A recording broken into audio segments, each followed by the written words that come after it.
Playing with a little toy, a little bit of joy. Baik, bismillahirrahmanirrahim. Assalamualaikum warahmatullahi wabarakatuh. Puji syukur kita panjatkan kehadiran Allah Subhanahu wa taala karena atas limpahan rahmat dan karunia-Nya sehingga kita masih diberikan kesehatan, kesempatan untuk mengikuti perkuliahan pada hari ini. Tak lupa pula kita kirimkan sholawat beserta salam kepada Nabiullah Muhammad SAW yang telah membawa kita dari alam kegelapan menuju ke alam yang terang menerang. Nah, langsung saja perkenalkan, kami dari kelompok 1 akan memaparkan materi yang berjudul Ruang Lingkup Manajemen Keuangan Islam. Nah, sebelumnya perkenalkan, nama saya Renismawati, adapun teman saya yaitu yang bernama Andis. Langsung saja di sini saya akan menjelaskan materi yang pertama, yaitu terkait dengan sejarah singkat lembaga keuangan Islam. Nah, ketika berbicara mengenai sejarah singkat lembaga keuangan Islam, jauh sebelum datangnya Islam, masyarakat Arab telah dikenal sebagai pedagang yang sangat ulun. Karena kenapa? Mereka membawa dagangannya di berbagai negara di belahan dunia. Salah satunya mereka membawa barang dagangannya itu ke wilayah Afrika, Asia Tengah, Asia Tenggara hingga ke Afrika. Dan di masa jahiliyah tersebut, para pedagang atau pedagang ekonomi tidak mempedulikan sesuai dengan prinsip-prinsip keadilan. Mereka hanya mencari keuntungan sebesar-besarnya. Mereka tidak peduli apakah barang perdagangan yang mereka peroleh itu berasal dari keuntungan yang baik dan benar. Dan ketika Islam itu datang, Islam menghapus berbagai perdagangan yang merugikan, seperti berasal dari barang yang tidak jelas, riba, atau mengandung gharar.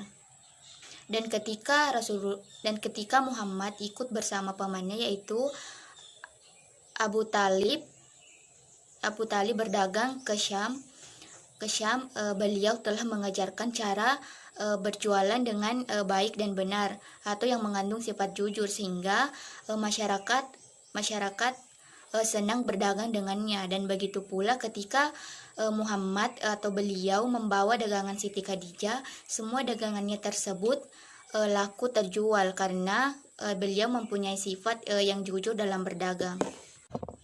Dan semasa kepemimpinan Rasulullah Shallallahu Alaihi Wasallam, ketika beliau mendapat amanah terkait dengan zakat dan sedekah di pagi hari, dan selepas duhur itu beliau telah membagikannya semua kepada kefakir miskin. Begitu pula terkait dengan harta yang dihasilkan dari peperangan seorang muslim, setelah peperangan beliau sendirilah yang membagikan hasil peperangan tersebut tanpa ada yang tersisa.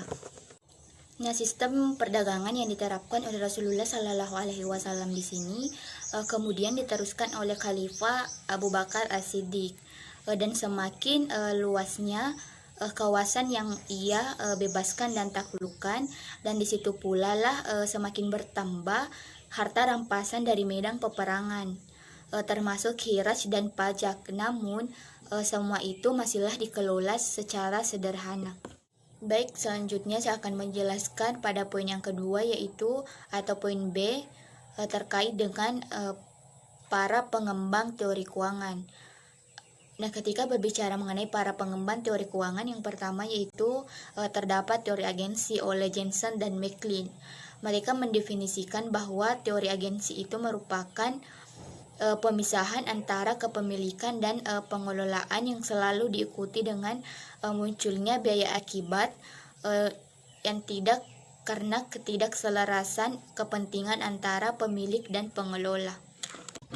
Yang kedua yaitu corporate governance theory, mendefinisikan bahwa seperangkat hak yang mengatur hubungan antara stockholder, pegawai perusahaan, pihak kreditur, pemerintah maupun karyawan yang berkepentingan baik di internal maupun eksternal, yang mengatur terkait dengan hak-hak dan kewajiban mereka. Baik, bismillahirrahmanirrahim. Assalamualaikum warahmatullahi wabarakatuh.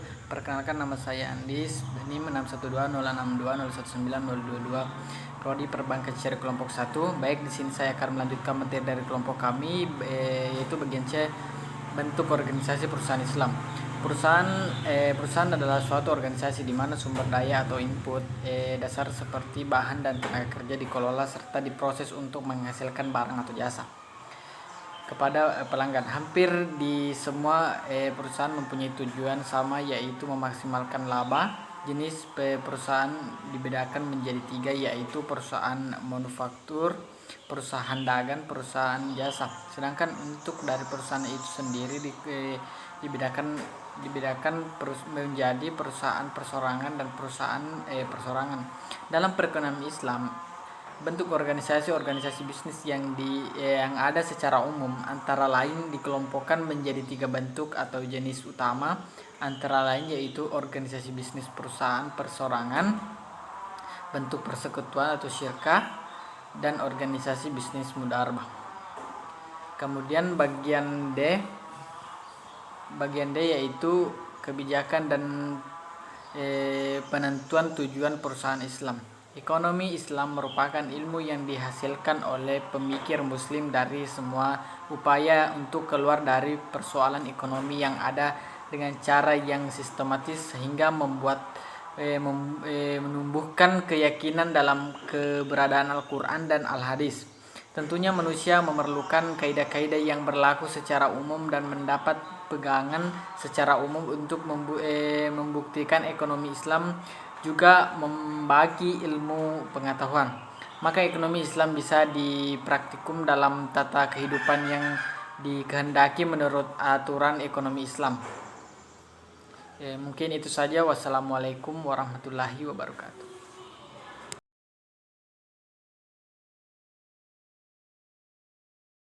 With the